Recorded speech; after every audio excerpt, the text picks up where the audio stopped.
So I entitled this paper, Why You Should Never Buy Less Than 90% Silver, but I wrote this a while ago, and I'm not sure if I completely agree with that point anymore, but I want to see what I wrote in here, and so let's see what exactly my point was.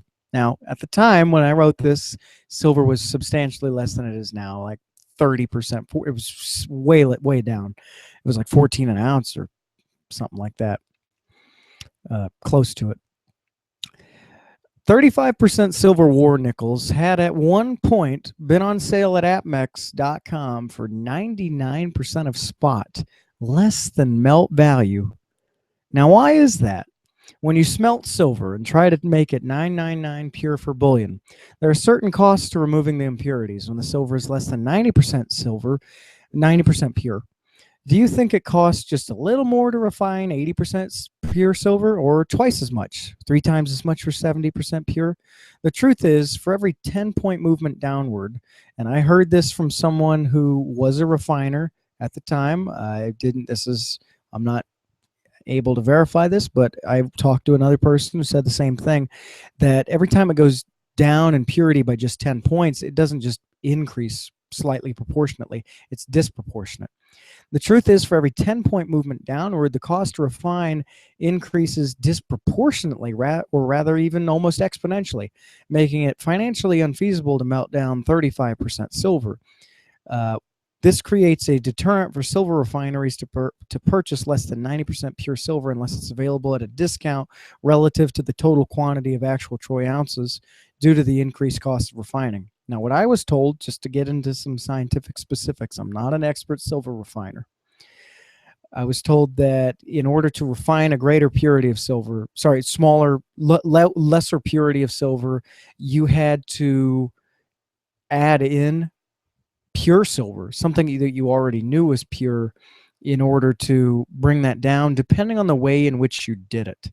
I've heard that there are centrifuges you can use, that it's not nitric acid or some electrolysis or something like that, or copper cathodes, anodes, anything like that, that actually that one way to do it is to turn it into a very fine dust by atomizing it, grinding it up, and then using centrifuges, and to use basic laws of physics and using those small particles to naturally sink to the bottom in a centrifuge, and that you had to add in heavier particles in order to knock down the lighter particles, something like that. And I've heard all kinds of crazy things.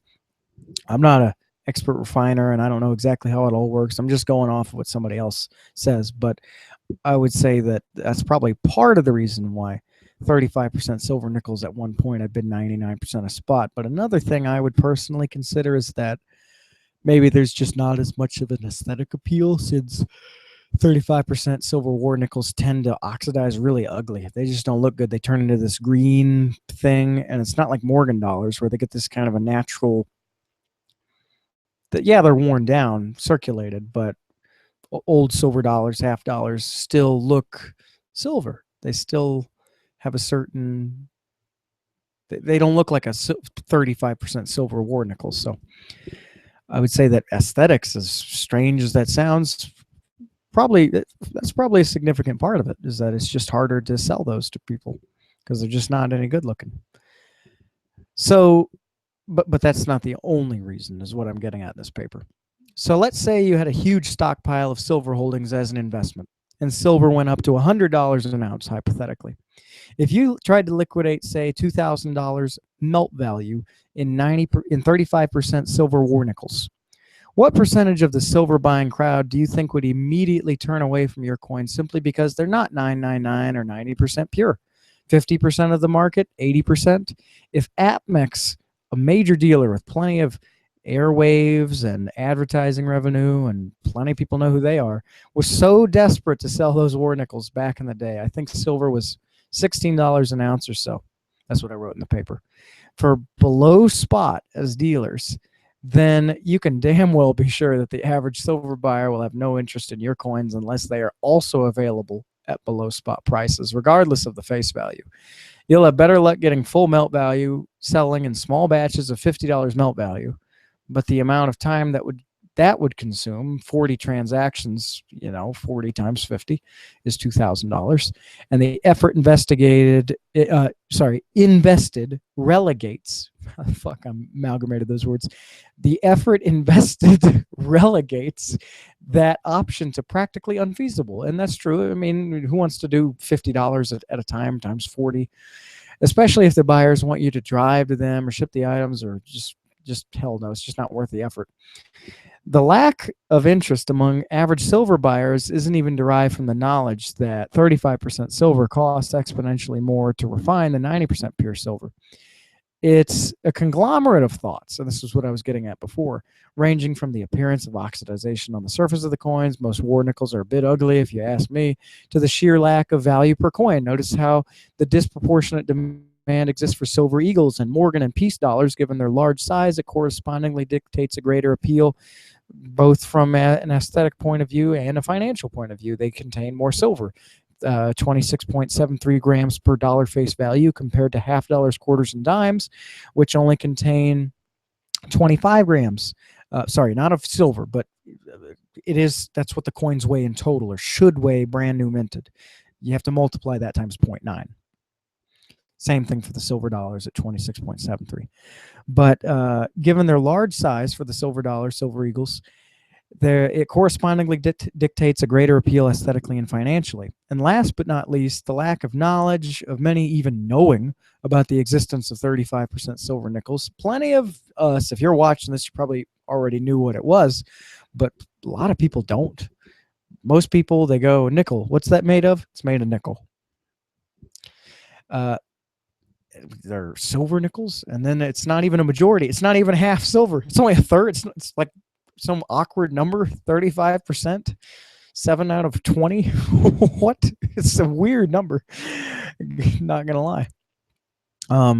But that last part alone, of people not even knowing that there are 35% silver war nickels, could easily cost you money if you ever needed to liquidate your holdings, especially quickly. Because if people have never heard of what you're selling, then how can they invest in it?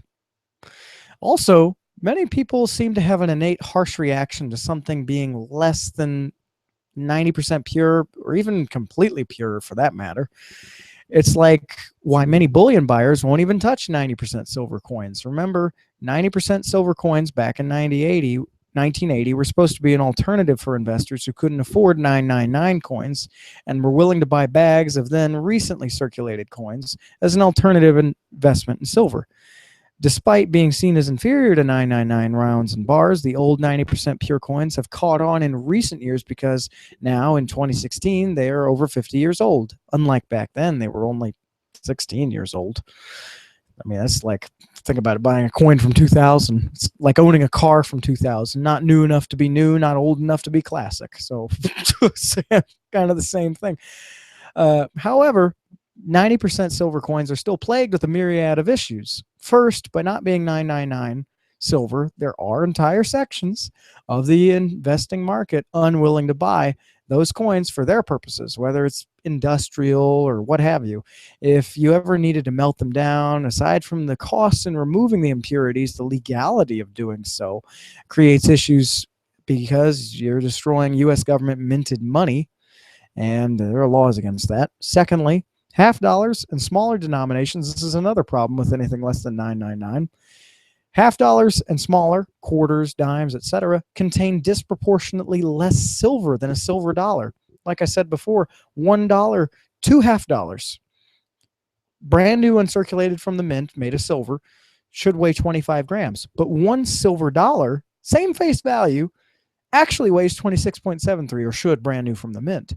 So what's with the extra 1.73 grams? I personally can't remember off the top of my head. I think it was way back in the 1870s or 80s. It was the silver mines trying to incentivize people to spend them after the Bland-Allison Act or whatever. They were trying to get people to, maybe it was even before that with the seeded Liberty dollars. I don't know. All I know is that they weigh a little bit more, and that causes problems because people think of it inversely. They think of they're getting less if they don't buy the silver dollars, and that silver dollars often cost significantly more per dollar face value. I mean, think about it. You can get silver quarters, half dollars, dimes for very, very close to melt value. But a silver dollar often costs 50%, 200%, 50% more than face value, or 100% more, than melt value, or 100% more. They can cost $25, $30 a piece. I mean, or more. I mean, if you're buying in quantity, big quantity, like $1,000 face value, back in 1980, I know that there were bags going for 30 grand. 30 grand in 1980. Big, big money, especially 1980. And so when you actually do that math, that's only 25.2 grams of pure silver per dollar for $1 face value in quarters, halves, or dimes. Whereas it's 24.075 grams, an extra about 1.5 grams of pure silver in silver dollars. And so even though we know we're never really going to melt these down, it still bothers investors because they think, if the shit hits the fan or whatever line of thinking people are using, they don't want to know somewhere deep down that they have less silver than someone else and therefore less value, not as worthwhile of an investment, a bigger loss. And it's true, it's psychological. And so this means that there's no par interchangeability among the two classes of 90% silver coins. One exception to this rule is, interestingly enough, 35% silver war nickels, which contain 35 grams of pure silver for every $1 face value, because each coin weighs 5 grams. And so 20 of them should weigh 100 grams. And if it's 35% silver, that should be 35 grams of pure silver. That's fun. That's more than a silver dollar. For every $1 face value. Or at least theoretically they should. I mean, who really knows? They were made during World War II. You want to melt those things down and find out what the hell's really in them. I mean, if you can get written permission from the government, go ahead, I suppose, if it's legal. After all, in the chaos of the war, I even wrote it in the paper, the need for metals, who knows what is actually in those damn 35% nickels for sure. Thirdly, and probably one of the most important points of all, 90% silver coins were circulating currency, and as most of us well know, they don't always contain the original total silver weight as when they were minted. For example, despite Walking Liberty half dollars, supposing to have an original total weight of 12.5 grams, assuming the mint didn't make any errors themselves, I have personally weighed many of my own moderately circulated half dollars out to 12.2, 12.38 grams, which may not sound like much silver loss, but if you spend $2,000 or $3,000 and then find out you didn't even get as much silver as you thought, how would you feel? Exactly. Fourth, and this point matters particularly for people heavily investing in the idea of the need for fractional silver coins. For whatever reason, maybe you think that in the future people will have a greater demand for coins that amount to a $1 or $5 bill rather than coins that equal a $50 or $100 or $1,000 bill, which sounds reasonable on a surface level thought, facile. When the mint made circulating coins out of silver, they checked the weight of every single silver dollar, half dollar, and quarter that left the mint. But they did not check dimes. They are the only denomination made by the mint that does not have an actual guarantee of weight. There was no double checking. There was no scrutiny due to the lack of oversight and verification on their weight. And it's because there was such a great volume of those coins made that they're so small as well that the fineness of the scale would have had to have been greater to weigh them. The planchets one at a time would have taken so much more time. They weighed all the gold coins. They weighed all the silver coins except dimes. Well, everything larger than dimes was weighed. And so that's kind of my point, is that all the quarters, half dollars, dollars were weighed. And that's the thing, is that dimes were never checked. If you think I'm kidding, there's actually an old documentary from the 1940s. It's actually an old video from the 40s, which was filmed. I think it was the Philadelphia Mint, which actually states this. I'm not kidding. You can look it up. And the problem with this is that all those websites and dealers who claim that buying government-issued precious metals is better than privately minted rounds because there's a guarantee of purity and weight. Well, there is a guarantee of purity, probably, except maybe wartime issue coins, for example. But wait, not on dimes, that's for sure.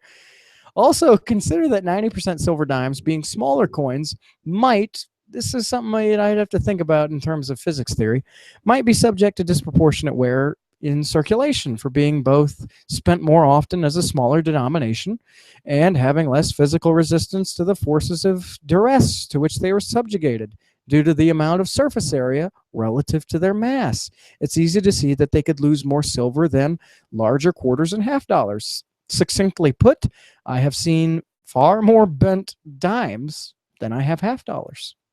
I have. I'm not saying that there aren't any bent half dollars, but a dime is just structurally weaker. Then again, half dollars and silver dollars, to be fair, do have a greater momentum by having a greater mass. And so when they shift around in a bag or in someone's pocket, that can certainly wear off the silver quickly. They also have a greater surface area, but so the momentum combined with the surface area, that could have an effect as well. I don't know if we're to equate this to all being an equal amount of wear is what I'm getting at. I think it would really depend on the scenario in which the coins became wear. If it was just regular circulation, I mean, not everybody carries their coins in the same way. Every coin's different. Try weighing any silver dollars you have down to 1/100th of a gram in terms of accuracy, such as a brand new silver dollar. A brand new silver dollar should weigh 26.73 grams. What does yours weigh? 26.2 grams? 25.9? Even if it's real, that's a 2%, 3.5% loss of weight, respectively.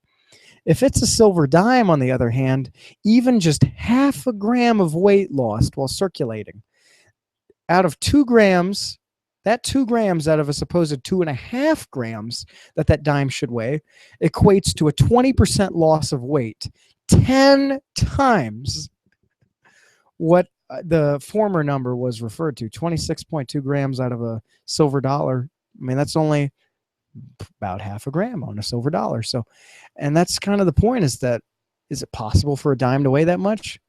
I suppose. I mean, I've got a scale. I could try that right now. It'd be a little tedious. I'll probably do it later, but yeah, I mean, think about it. Just half a gram difference and you just lost 20% of your investment. And so that's orders of magnitude of value lost when you're talking about investing thousands of dollars into silver dimes. So that's why this really, really matters. This really matters. And these problems which plague 90% silver coins aren't even the whole of the reasons to avoid lower purity coins. These are just reasons to doubt purchasing less than 999 fine bullion issued coins. Many of these same problems are just a component of the issues with 80%, 50%, or 35% silver coins, whether American or not. The general idea of investing in silver is that you want a commodity which has the greatest appeal when you look to sell it. It's for this reason that many avoid entirely rare coins and key dates unless they can get them for like melt value. And I know people who do that. I think that's unscrupulous, but whatever. Which is more rare than the coins themselves, the opportunity to buy a coin that rare for so cheap. If one can concede that 35% silver nickels lack both aesthetic appeal, general knowledge of their silver content to the general public, less interest stemming from their lower purity, and most critically, their tendency to appeal more to coin collectors than to all silver buyers, limiting their appeal when seeking to liquidate, then it's easy to see that 35% silver nickels are all around one of the worst silver-containing coins to buy. And that's actually in contradiction to the fact that they contain 35 grams of silver per dollar face value, or should. Compare, that's even more than silver dollars per dollar. Whatever you decide to invest in, do your research. The two most important things about any silver you invest in are rather simple.